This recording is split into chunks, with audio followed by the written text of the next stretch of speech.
All new Vivo V50e, crafted for luxury and designed for elegance. Buy now. அதான் Mister Gold, தரத்திலையும் அளவுலையும் no compromise. Mister Gold 100% கடல் எண்ணெய். ராஜஸ்தானை சேர்ந்தவர் விஷ்ணு சர்மா பின்தேடுறாரு. அப்போ பப்பு மீனா அப்படிங்கிற ஒரு புரோக்கர் மூலமாக அனுராதா பாஸ்வன் அப்படின்னு சொல்லிட்டு ஒரு பெண் இருக்காங்க அப்படின்னு இந்த பப்பு மீனா மூலமாக இவருக்கு தெரிய வருது. அது மூலம் பேசி திருமணம் நடக்குது. பப்பு மீனாவுக்கு 2 லட்சம் ரூபா கமிஷனாக கொடுக்குறாரு. திடீர்னு பார்த்தா அந்த அனுராதா பாஸ்வனை காணோம். ஆளை காணோம். என்ன சமாச்சாரம்னு பார்த்தா வீட்டில் இருந்த 1.5 லட்சத்துக்கு உள்ள மதிப்புள்ள நகைகள், 30,000 ரூபா கேஷு, 30,000 ரூபா மதிப்புள்ள செல்ஃபோன், இதையும் காணோம். ஆக இதையும் சுருட்டிட்டு எஸ்கேப் ஆகிட்டாங்க. ஒரு கான்ஸ்டபிளை அவருக்கு மணமகன் மாதிரியும் அவருக்கு மணப்பெண் வேணுங்கிற மாதிரியும் இந்த பப்பு மீனாவை அணுகிறாங்க. கல்யாணத்துக்கு எல்லாம் ஏற்பாடு நடக்கு. இந்த கல்யாணத்துக்காக மணப்பெண்ணா அனுராதா பாஸ்வன் வராங்க. காத்திருந்த போலீஸு அவங்க கோழி அமுக்கிற மாதிரி அமைக்கிறாங்க. இவங்க 7 மாதத்தில் இதே மாதிரி 25 கல்யாணம் பண்ணியிருக்காங்க அப்படின்னு தெரிய வருது.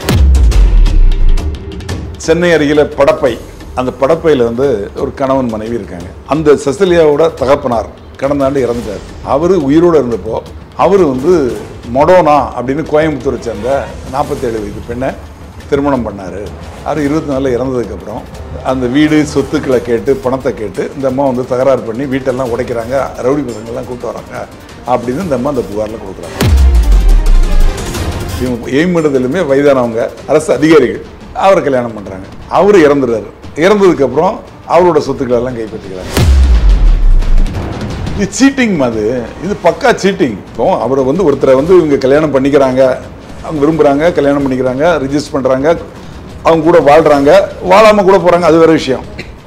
ஆனால் ஒருத்தர் கூட மனைவியாக இருக்கிற மாதிரி நடித்து அங்கே இருக்க பொருளை திருட்டு போயிடுது. இது பக்கா சீட்டிங் அண்ட் தெஃப்ட். வீக்கெண்டு அப்படின்னு சொல்லிட்டு ஈசிஆரில் ஆண்கள் தான் பண்ணுறாங்கன்னா பெண்களும் சேர்ந்து தானே ஆட்டம் போடுறாங்க. இதெல்லாம் தடுக்கப்பட வேண்டியது தானே. நம்ம நாடு எவ்வளோ ஒரு நமக்குன்னு ஒரு கலாச்சாரம் இருக்கு இல்லையா, அதை தாண்டி போகிறோம் இல்லையா, அது போகக்கூடாது இல்லை.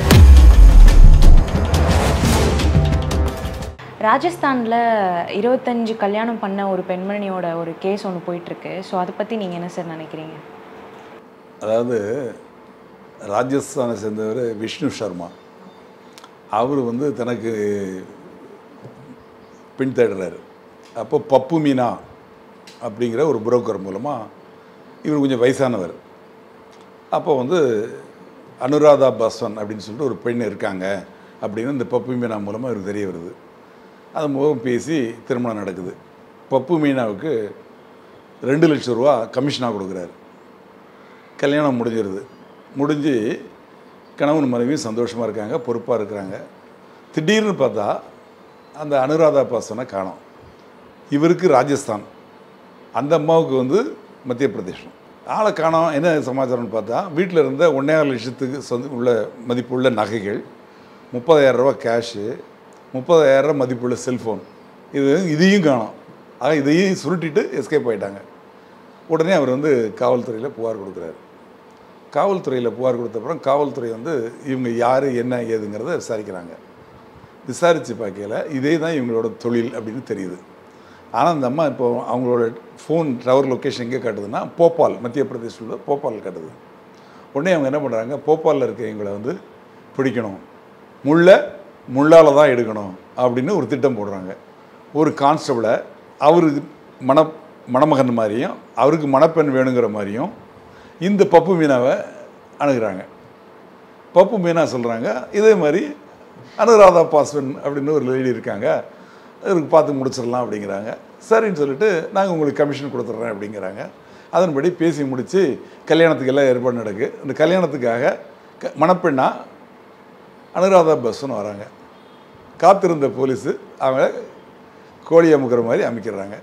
விசாரித்தா இவங்க 7 மாதத்தில் இதே மாதிரி 25 கல்யாணம் பண்ணியிருக்காங்க அப்படின்னு தெரிய வருது. இதுதான் அப்படின்னா தமிழ்நாட்டில் இது மாதிரி ஒரு சம்பவம். சென்னை அருகில் படப்பை, அந்த படப்பையில் ஒரு கணவன் மனைவி இருக்காங்க. அந்த மனைவி செசிலியா அவங்க பேர்.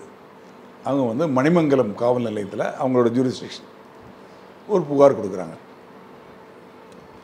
அந்த செசிலியாவோட தகப்பனார் கடந்த ஆண்டு இறந்துட்டார். அவர் உயிரோடு இருந்தப்போ அவர் வந்து மொடோனா அப்படின்னு கோயம்புத்தூரை சேர்ந்த 47 வயது பெண்ணை திருமணம் பண்ணார். அவர் 24 இறந்ததுக்கப்புறம் அந்த வீடு சொத்துக்களை கேட்டு பணத்தை கேட்டு இந்த அம்மா வந்து தகராறு பண்ணி வீட்டெல்லாம் உடைக்கிறாங்க, ரவுடி பசங்கள்லாம் கூப்பிட்டு வராங்க அப்படின்னு இந்த அம்மா அந்த புகாரில் கொடுக்குறாங்க. அதன் பேரில் காவல்துறை அந்த மடோனாவை வரவழைச்சு விசாரிக்கிறாங்க. அவங்களோட பின்னணி என்ன அப்படின்னு சொல்லி கேட்குறாங்க. அப்படி கேட்குறப்போ சில விஷயங்கள் தெரிய வருது. இவங்க 1993 உதகையில் ஊட்டியில் ஒரு வனத்துறை அதிகாரி, அவர் வந்து ஏற்கனவே கல்யாணமாகி அவரோட மனைவி இறந்து போயிட்டாங்க. அதை மாதிரி ஆளை தான் இவங்க எய்ம் பண்ணுறாங்க. இவங்க எய்ம் பண்ணுறது எல்லாமே வயதானவங்க, அரசு ஊழியர்கள், அரசு அதிகாரிகள். அவரை கல்யாணம் பண்ணுறாங்க. அவர் இறந்துடுறாரு. இறந்ததுக்கப்புறம் அவரோட சொத்துக்களெல்லாம் கைப்பற்றிக்கிறாங்க. அவருக்கு வரக்கூடிய செட்டில்மெண்ட்லாம் வாங்கிக்கிறாங்க. அதுக்கப்புறம் திருவள்ளூருக்கு வராங்க. அங்கே கனகராஜன் ஒரு மிலிட்ரி ஆஃபீஸர், அவரும் ஒய்ஃப் இருந்தார், கணவர் மட்டும் தனியாக இருக்கார். அவரை வந்து பெண் வேணுங்கிறப்போ இவங்க வந்து மணப்பெண்ணாக போய் அவங்கள கல்யாணம் பண்ணிக்கிறாங்க. கல்யாணம் பண்ணி அவர்கிட்ட இருந்தும் சொத்துக்களெல்லாம் கொள்ளையடிச்சிட்டு வந்துடுறாங்க. அங்கேருந்து எஸ்கேப் ஆகி வந்து இவங்க அப்பாக்கிட்ட வர்றாரு. வந்து அவர் இறந்து போனப்புறம் அவரு இறந்து போனதுக்கப்புறம் அவரோட செட்டில்மெண்ட் பண்ணோம்னா வேணும், வீடு வேணும்னு கேட்டு இப்போ தகராறு பண்ணுறாங்க. இவங்க பேரில் ஊட்டியில் அரசு கருவூலத்தை ஏமாற்றி அந்த இவர் இருந்தார் இல்லையா வனத்துறை அதிகாரி, அவருக்கு வரக்கூடிய செட்டில்மெண்ட்டை எப்படி ஏமாற்றி வாங்கினதா ஒரு கம்ப்ளைண்ட் கொடுத்து ஒரு எஃப்ஐஆர் பெண்டிங் இருக்குது, ஒரு வழக்கு நிலுவையில் இருக்குது. ஆக இந்த பெண் அவங்க 7 மாதத்தில் 25 கல்யாணம். இவங்க என்னென்னா இவங்களோட இது வந்து டார்கெட்டு ஒன்று அரசு ஊழியராக இருக்கணும், அவர் ஒய்ஃப் இறந்து போயிருக்கணும், அவருக்கு இப்போ செட்டில்மெண்ட் வரக்கூடிய அளவுக்கு வயசானவராக இருக்கணும். இப்போ கல்யாணம்ங்கிற பேரில் உள்ளே பூந்துட்டு அவருக்கு வரக்கூடியதுலேருந்து அடிச்சுட்டு வந்துடணும். இந்த மாதிரி அதாவது நான் சிறுவனாக இருக்கையில், சிறுவனாரில் கல்லூரியில் படிக்கையில் 1974 ஜெமினி கணேசன் நடித்த நான் அவன் இல்லை அப்படின்னு ஒரு சினிமா வந்தது. அதில் என்ன பண்ணுவார் ஜெமினி கணேசன், ஒரு பெண்ணை கல்யாணம் பண்ணுவார், ராமசாமி அப்படின்னு சொல்லி ஒரு பெண்ணை கல்யாணம் பண்ணுவார். கொஞ்ச நாள் கழிச்சு அந்த பெண்ணை விட்டுட்டு இன்னொரு ஊருக்கு போய் தான் பேர் முனுசாமின்னு சொல்லி அங்கே ஒரு கல்யாணம் பண்ணுவார். அந்த கொஞ்ச நாள் அங்கே இருந்துட்டு அந்த பொண்ணை ஏமாற்றிட்டு விட்டு வந்து இன்னொரு இடத்துக்கு வந்து இன்னொரு பெண்ணை வேற ஒரு பேரை சொல்லி கல்யாணம் பண்ணுவார். இப்படி பல பெண்களை கல்யாணம் பண்ணுவார்.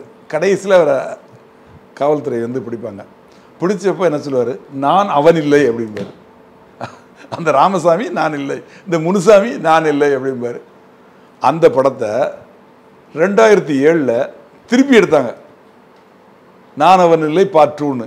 இதே தழுவி ஜீவன் இவங்கெல்லாம் நடிக்கக்கூடிய அந்த படம், அதுலேயும் இதே மாதிரி விஷயங்கள் தான்.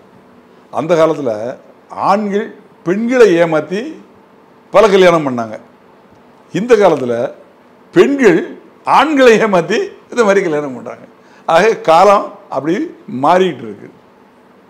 ஓகே சார், உங்களோட எக்ஸ்பீரியன்ஸில் வந்து இந்த மாதிரி ஒரு கேசஸை நீங்கள் ஹேண்டில் பண்ணியிருக்கீங்களா? நான் வந்து சர்வீஸில் இருந்தப்போ இந்த மாதிரி வழக்குகள் எதுவும் வரலை. 1-2 வழக்குகள் வந்திருக்கு. ஒரு பெண்ணை கல்யாணம் பண்ணிவிட்டு வேற ஒரு பெண்ணை கூட பழக்கத்தோடு இருக்கிறாரு, இல்லை இந்த பெண்ணுக்கு தெரியாமல் ஒரு கல்யாணம் பண்ணிட்டு அந்த மாதிரி கல்யாணங்கிறது நடக்காது, அந்த பெண் கூட தொடர்பில் இருக்கார் அப்படிங்கிற மாதிரி விஷயங்கள் வந்திருக்கு. ஆனால் பெண்கள் திட்டமிட்டு பக்கா அதுக்கு ஒரு ஏஜெண்டை ஏற்படுத்தி இதை மாதிரி பண்ணுறது வந்து தமிழ்நாட்டில் இப்போ சமீப காலமாக நடந்திருக்கு. ஈரோட்டில் நடந்திருக்கு, அரெஸ்ட் பண்ணியிருக்காங்க. கரூரில் அரெஸ்ட் பண்ணியிருக்காங்க. இந்த புரோக்கரையும் அரெஸ்ட் பண்ணியிருக்காங்க. அது இந்த சம்பவங்கள் இப்போ வர வர, ஏன்னா இப்போ அந்த கல்யாணம் பண்ணி வைக்கிறதுங்கிறது வந்து இந்த புரோக்கரேஜ் அப்படிங்கிறதே லேக்ஸ் கணக்கில் போகுது. இப்போ அதுக்கு நிறைய ஆப் வந்துருச்சு, கல்யாண மாலை அந்த மாதிரி, அந்தந்த கம்யூனிட்டிக்கு தகுந்த மாதிரி ஒரு ஆப்பு, அந்த அதாவது மதத்துக்கு தகுந்த மாதிரி ஒரு ஆப்பு அப்படின்னு இப்போ எல்லாமே உலகம் வந்து வளர்ந்துக்கிட்டு போகுது. இந்த வளர்ச்சியோட ஒரு நீட்சி தான் இப்போ நான் அவன் இல்லைங்கிறது வந்து நான் அவள் இல்லை அப்படிங்கிற மாதிரி வந்திருக்கு. Okay sir. ஸோ ஒரு பொண்ணு வந்து பல பேர் கூட வந்து கல்யாணம் பண்ணலாம் அப்படின்ற ஒரு விஷயத்தை அவங்க பண்ணிட்டு இருக்கும்போது இது எந்த மாதிரியான ஒரு கேசஸில் போயிட்டு நம்ம ட்ரேஸ் பண்ண முடியும் சார்? இது சீட்டிங் மாதிரி, இது பக்கா சீட்டிங். இப்போ அவரை வந்து ஒருத்தரை வந்து இவங்க கல்யாணம் பண்ணிக்கிறாங்க, அவங்க விரும்புகிறாங்க, கல்யாணம் பண்ணிக்கிறாங்க, ரிஜிஸ்டர் பண்ணுறாங்க, அவங்க கூட வாழ்கிறாங்க, வாழாமல் கூட போகிறாங்க, அது வேறு விஷயம். ஆனால் ஒருத்தர் கூட மனைவியாக இருக்கிற மாதிரி நடித்து அங்கே இருக்க பொருளை திருட்டு போயிடுது. அடுத்தால ஒருத்தருக்கு மனைவியாக வந்து பேசி கல்யாணம் பண்ணி அங்கேருந்து திருட்டு போகிறது. இது பக்கா சீட்டிங் அண்ட் தெஃப்ட். ஸோ இந்த மாதிரி ஸ்கேம்ஸில் வந்து பொண்ணுங்க தான் அதிகமாக இன்வால்வ் ஆகிறாங்க நவடேஸ். ஸோ இதுக்கான ரீசன் என்னவா இருக்கும்னு நினைக்கிறீங்க? இல்லை ஆண்களும் பண்ணுறாங்க. இப்போ ஆண்களும் பண்ணலைன்னு சொல்லலை, ஆண்களும் பண்ணுறாங்க. முன்னாடி ஆண்கள் தான் பண்ணிக்கிட்டு இருந்தாங்க, இப்போ பெண்களும் பண்ணுறாங்க அப்படிங்கிற. இதுக்கு காரணம் என்னென்னா அறிவியல் வளர்ச்சி தான். எல்லோரும் ஈக்குவல், ஆல் ஆர் ஈக்குவல் அப்படின்னு வந்துருச்சு இல்லையா? அப்போ அவங்க பண்ணுறாங்க, இவங்களும் பண்ணுறாங்க. இப்போ காவல்துறையில் ஆண்களும் இருக்காங்க, பெண்களும் இருக்கிறாங்க. இப்போ அதே மாதிரி படித்து பாருங்கள், ஃப்ளைட் ஓடுறதுல ஆண்களும் இருக்காங்க, பெண்களும் இருக்காங்க. ஏன் மிலிட்ரியில் இன்றைக்கி பாருங்கள் பெரிய அதிகாரியாக பெண்கள் இருக்காங்க. அந்த மாதிரி வளர்ச்சி வந்துக்கிட்டு இருக்குது. அந்த வளர்ச்சியில் இது ஒரு வளர்ச்சி தான் நம்ம நினைக்க வேண்டியிருக்கு. Okay sir. ஏன்னா அந்த காலத்தில் வந்து பெண்கள் வந்து வீட்டை விட்டு வெளியில் போகக்கூடாது அப்படின்ற ஒரு சுச்சுவேஷன் இருந்தது. இப்போ எல்லாருமே வந்து புதுமை பெண்களாக மாறுறாங்க, நிறைய பேர் ஒர்க் பண்ணுறாங்க, நைட் ஷிஃப்ட் பண்ணுறாங்க. ஸோ இந்த மாதிரி ஒரு சமுதாயத்தில் இருக்கும்போது இவங்களுக்கு இந்த மாதிரி ஒரு விஷயம் வர்றதுக்கான ரீசன் என்னவாக இருக்கும்னு நினைக்கிறீங்க? பணம், ஆசை, வேறு என்ன? அது தவிர என்ன இருக்குது சொல்லுங்கள்? பணம், ஆசை, பல பேர் கூட பழகக்கூடிய ஒரு சந்தர்ப்பம் கிடைக்குது, பழைய ஆண்களோட நட்பு கிடைக்குது, அவங்களோட சிநேகிதம் கிடைக்குது, அவங்களோட உறவு கிடைக்குது. ஆனால் இதெல்லாம் தவறு. ஏன்னா பெண்கள் வந்து நானும் சிறுவனாக இருக்கையில் பார்த்துருக்கேன். நான் படித்தப்போ ஸ்கூலில் இருக்கிற பெண்கள் கூட, எங்கள் கூட படிக்கிற பெண்கள் கூட நாங்கள் பார்த்து பேசக்கூட முடியாது, பேச மாட்டாங்க. ஆனால் இன்றைக்கி வந்து சகஜமாக பேசுகிறாங்க, பழகுறாங்க, அவங்களும் திறமையாக இருக்காங்க, எல்லா வகையிலும் இருக்காங்க, ஆண்களுக்கு ஈக்குவலாக வந்திருக்காங்க. சந்தோஷம். வளர்ச்சி வந்து நிச்சயம் பாரதி கண்ட புதுமை பெண்கள் தான். ஆனால் சில தவறுகளும் வளருதே, அதை கட்டுப்படுத்தணும்ல. வீக்கெண்டு அப்படின்னு சொல்லிட்டு ஈசிஆரில் என்ன நடக்குது? ஆண்கள் தான் பண்ணுறாங்கன்னா பெண்களும் சேர்ந்து தானே ஆட்டம் போடுறாங்க. இதெல்லாம் தடுக்கப்பட வேண்டியது தானே. நம்ம நாடு வந்து எவ்வளோ ஒரு நமக்குன்னு ஒரு கலாச்சாரம் இருக்கு இல்லையா, அதை தாண்டி போகிறோம் இல்லையா, அது போகக்கூடாது இல்லை. பப்ளிக்கில் ஏதாவது வந்து இந்த மாதிரி ஒரு ஃபேக் மேரேஜ் பண்ணி இந்த ஒரு பொண்ணு இதை பண்ணுறாங்க அப்படின்னும் போது போலீஸ்கிட்ட அந்த ஒரு அப்ரோச் எப்படி கொடுப்பாங்கன்னு கேட்குறேன். பாதிக்கப்பட்டவங்க போலீஸ்கிட்ட போய் கொடுக்க வேண்டியது தானே. இப்போ பாதிக்கப்பட்டவங்க தானே கொடுத்துருக்காங்க. இப்போ அதில் வந்து அந்த விஷ்ணு சர்மாங்கிறவர் தானே கம்ப்ளைண்ட் கொடுத்துருக்காரு. இப்போ இந்த தமிழ்நாட்டில் நடந்தக்கூடிய விஷயங்களில் எல்லாத்துலேயுமே வந்து பாதிக்கப்பட்டவங்க. இப்போ அந்த படப்பையில் கூட அந்த இறந்து போனவரோட மகள் அவங்க வீட்டில் தானே போய் இவங்க தகராறு பண்ணியிருக்காங்க, அவங்க தானே பாதிக்கப்பட்டவங்க. அதனால் அவங்க தான் கம்ப்ளைண்ட் கொடுத்துருக்காங்க. யார் பாதிக்கப்பட்டவங்களோ அவங்க கம்ப்ளைண்ட் கொடுக்கலாம், அதெல்லாம் ஒன்றும் தப்பு இல்லை. காவல்துறை எடுத்துக்குவாங்க, அதில் ஒன்றும் கிடையாது. இப்போ நான் சொல்லப்போனால் அனைத்து மகளிர் காவல் நிலையம் இருக்குது. அனைத்து மகளிர் காவல் நிலையம் அதான் இந்த வழக்குகள் தான் விசாரிக்கிறாங்க. சொல்லப்போனால் மகளிருக்கான காவல் நிலையம், ஆனால் மகளிருக்கு தவறு பண்ணாலும் அவங்க தான் விசாரிக்கிறாங்க. அதனால் அதை பற்றி ஒன்றும் இல்லை, சட்டம் எல்லாருக்கும் ஒன்று தான். தவறு செஞ்சால் அவங்க மேலே நடவடிக்கை எடுக்கும். Okay sir. ஆனால் வந்துட்டு இதில் என்ன பிரச்சனைனா, அவங்க காவல்துறையில் போய்ட்டு அந்த ஒரு விஷயத்த சொன்னாலும் சில பேர் வந்து அந்த ஒரு ஆக்ஷனை சரியாக எடுக்காததுக்கான காரணம் என்னவாக இருக்கும்? சில காவல்துறை வந்து அதை எடுக்க மாட்டாங்க. ஏன்னா இதெல்லாம் விடுங்க, ஓடி இருப்பாங்க, இந்த மாதிரி ஒரு நிறைய விஷயம் வரும் இல்லையா, காரணங்கள் சொல்லி ஒரு விஷயத்தை தவிர்க்கிறது மாதிரி இருந்திருக்கும். ஸோ அதுக்கான ரீசன் என்னவாக இருக்கும் சார்?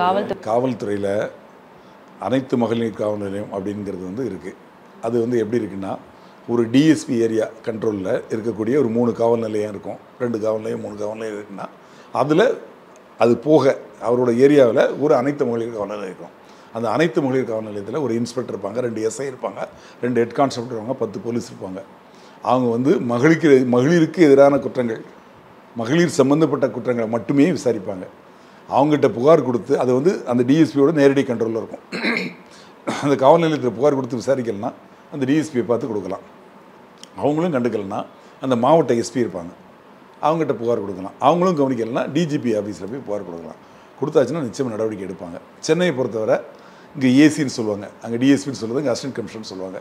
டெப்டி கமிஷன் ஆஃபீஸ் இருக்குது, அதுக்கு மேலே ஜாயின்ட் கமிஷன் இருக்காங்க, அடிஷ்னல் கமிஷனர் இருக்காங்க, கமிஷனர் இருக்காங்க. கமிஷனரை பார்த்து நேரடியாக புகார் கொடுக்கலாம். டெய்லி மனு வாங்குறாங்க. அதனால் அவங்ககிட்ட போய் எங்களோட குறைகளை சொல்லி நாங்கள் போனோம், நடவடிக்கை எடுக்கலன்னு சொல்லலாம். நிச்சயமாக நடவடிக்கை எடுப்போம். கல்யாண ராணி கேஸில் அக்யூஸ்டை கண்டுபிடிச்சி எப்படி அவங்க வந்து அரெஸ்ட் பண்ணி அந்த ஒரு கேஸை ஹேண்டில் பண்ணியிருக்காங்க? இப்போது அவங்க எங்கே இருக்கிறாங்க அப்படிங்கிறத வந்து வேற ஒரு காவலரை இவங்களே ரெடி பண்ணி மணமகனாக்கிய அவங்கள வந்து வரவழைச்சு கைது பண்ணிட்டாங்க. கைது பண்ணதுக்கப்புறம் இவங்க கல்யாணம் நடந்ததுக்கு வீடியோ இருக்கும், பத்திரிக்கை அடிச்சிருப்பாங்க. அப்புறம் இவங்க ஃபோன், அந்த ஃபோன் யார் பேரில் வாங்கினது, இந்த நகை யார் வாங்கினது, அதை அவங்க எடுத்துகிட்டு போயிருக்காங்க. இப்போ அவங்ககிட்ட இருக்குது, அவங்ககிட்ட இருந்து சீஸ் பண்ணியிருப்பாங்க. எப்படி அவங்களுக்கு போச்சு? அப்போ இதெல்லாம் அவங்க கோர்ட்டில் வந்து சப்மிட் பண்ணாங்கன்னா கோர்ட்டில் வந்து அவங்க பதில் சொல்லி தானே ஆகணும். நிச்சயமாக அவங்களுக்கு தண்டனை கிடைக்கும், தவறு செஞ்சவங்களுக்கு தண்டனை கிடைக்கும். ஸோ இந்த மாதிரி கேசஸ்லாம் வந்து நடக்காமல் இருக்கிறதுக்கு நம்ம என்ன மாதிரி முயற்சி பண்ணால் கரெக்டாக இருக்கும் சார்? பெண் வேணும் அப்படின்னு நினைக்கக்கூடிய மாப்பிள்ளைக்கு நிறைய பெண்கள் வரும், அந்த வரன்கள் வரும். அதே மாதிரி பெண்ணுக்கு நிறைய ஆண்கள் வரணும் வரும். வந்தால் அவங்களோட பேக்ரவுண்ட் வெரிஃபிகேஷன் பண்ணணும். யார் அவங்க, அவங்களோட பின்னணி என்ன பண்ணுறாங்க, அவங்களுக்கு என்ன வருமானம், இவங்களோட முன்னால் என்ன பண்ணியிருக்காங்க, இவங்க குடும்பத்தை சேர்ந்தவங்க யார் யார் என்ன பண்ணுறாங்க, இதெல்லாம் தெரிஞ்சுக்கிட்டு தான் இந்த கல்யாணங்கிற ஒரு பந்தத்துக்குள்ளே இவங்க இறங்கணும். தெரியாமல் அவசரப்பட்டு பொண்ணு அழகாக இருக்குது அப்படிங்கிற மாதிரி போனாங்கன்னா இந்த மாதிரி சிக்கல்கள் தான் வரும். Thank you sir. All new Vivo V50e, crafted for luxury and designed for elegance. Buy now. அதான் மிஸ்டர் கோல்டு, தரத்திலையும் அளவுலையும் நோ காம்ப்ரமைஸ். மிஸ்டர் கோல்ட் 100% கடலெண்ணெய்.